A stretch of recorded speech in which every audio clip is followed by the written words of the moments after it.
দর্শক, প্রিয়জনের সঙ্গে ঈদ শেষে রাজধানীতে ফিরছেন মানুষ। আমরা আরো খবর জানবো। কমলাপুর এবং সদরঘাট থেকে যুক্ত হয়েছেন আমাদের সহকর্মীরা। আমরা এক এক করে চলে যাচ্ছি তাদের কাছে।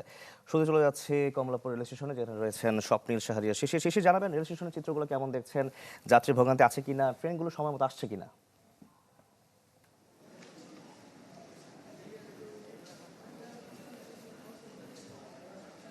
শাকিল, ফের কর্মব্যস্ত হয়ে উঠতে শুরু করেছে কিন্তু রাজধানী ঢাকা।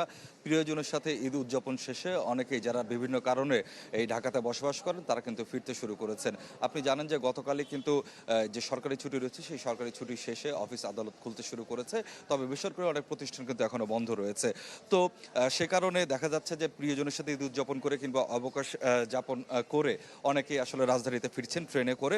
সকাল থেকে এ পর্যন্ত, সকাল 6টা থেকে এ পর্যন্ত আমরা একটি ট্রেন আসতে দেখেছি কমলাপুর রেল স্টেশনে, সেটি হচ্ছে সুবর্ণ এক্সপ্রেস।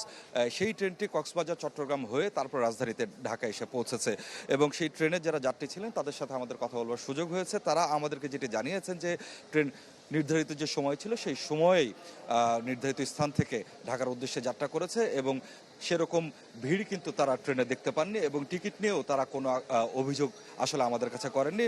সার্বিকভাবে রেলের যে সেবা এই ফিরতি যাত্রার ক্ষেত্রে সুবর্ণ এক্সপ্রেসের যাত্রীরা তারা আমাদেরকে জানিয়েছেন সেটি বেশ স্বস্তির ছিল এবং সকাল থেকে এ পর্যন্ত ধূমকেতু, পারাবাত এরকম বেশ কয়েকটি ট্রেন কিন্তু এই রাজধানী থেকে ছেড়ে বিভিন্ন গন্তব্যের উদ্দেশ্যে গেছে। আপনি জানেন যে আগামীকাল থেকে আবার 3 দিনের ছুটি রয়েছে। তো যারা ঈদের সময় ছুটি পাননি তারা অনেকেই এই 3 দিনের ছুটিটাকে কাজে লাগানোর চেষ্টা করছেন।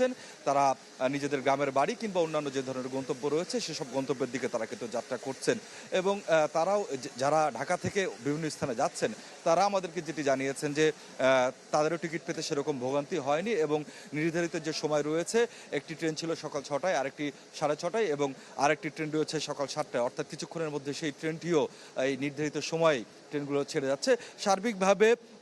সার্বিকভাবে ট্রেনের যে সমস্ত যাত্রী রয়েছেন তারা বেশ স্বস্তি প্রকাশ করেছেন এবং রেল কর্তৃপক্ষ যারা রয়েছেন রেল কর্তৃপক্ষ থেকে আমাদেরকে জানানো হয়েছে যে সর্বোচ্চ সেবা নিশ্চিত করার জন্য তারা কিন্তু কাজ করে যাচ্ছেন এবং ট্রেন যেন নির্ধারিত সময়ে গন্তব্যে যেতে পারে এবং পৌঁছাতে পারে সেই জন্য যে ধরনের প্রস্তুতি নেওয়া দরকার সেই প্রস্তুতি তারা নিয়ে রেখেছেন।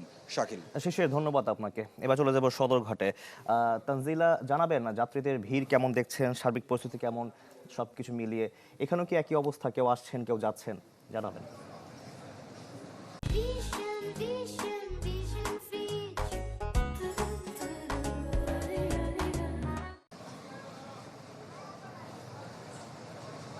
হ্যাঁ শাকিল, সকাল থেকে কিন্তু এখানে অনেক লঞ্চ এসেছেন এবং আমার কিছুক্ষণ আগে লঞ্চ টার্মিনালে যারা দায়িত্বে রয়েছেন তাদের সঙ্গে কিন্তু আমার কথা হয়েছে। তারা জানিয়েছেন এখন পর্যন্ত 49টি লঞ্চ কিন্তু এখানে পৌঁছেছেন এবং আমার পেছনে হয়তো বা দেখতে পাবেন যে অনেক যাত্রীরা কিন্তু এখান থেকে আসছেন এবং তারা যে গন্তব্যে অনেকেই ছুটি পাননি ঈদের আগে, ঈদের পরে অনেকে যাচ্ছেন বাসায় যাওয়ার জন্য এবং যতটুকু জানি যে এখানে যারা রয়েছেন তারা সকাল থেকেই কিন্তু ভোর 3:30 থেকে কিন্তু এখানে উপস্থিত হয়েছেন বিভিন্ন লঞ্চ থেকে আসা ঢাকামুখী যারা যাত্রীরা রয়েছেন তারা। এবং আপনাকে জানিয়ে রাখা ভালো যে এই যে যারা ঢাকামুখী হচ্ছেন তারা কিন্তু ঈদের আগে যে ছুটি ছিল, ঈদ যেহেতু মুসলমান ধর্মাবলম্বীর সবচেয়ে বড় উৎসব ছিল এবং সেই উৎসবকে ঘিরে কিন্তু ঢাকা থেকে ছেড়ে গেছিলেন ঈদের আগে এবং তারা কিন্তু ঈদের পর প্রিয়জনদের ছেড়ে কিন্তু আবার ব্যস্ততম নগরী যে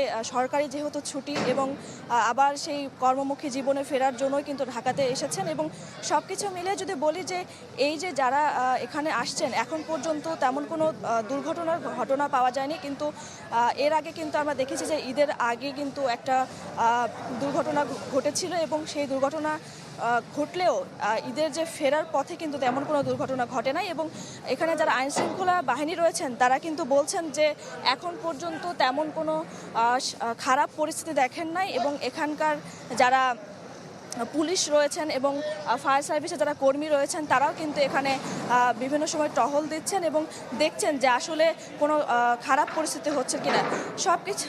সবকিছু মিলিয়ে যদি বলা যায় যে শাকিল, এখন পর্যন্ত এখানে কিন্তু তেমন দুর্ঘটনার কোনো ঘটনা ঘটেনি এবং আশেপাশে যারা যাত্রীরা আসছেন এবং যাচ্ছেন তারা কিন্তু নির্বিঘ্নে এসেছেন এবং যাচ্ছেন। এই ছিল আমার কাছে সর্বশেষ। তানজিলা আফসানা, আপনাকে ধন্যবাদ আমাদের সঙ্গে যুক্ত হওয়ার জন্য।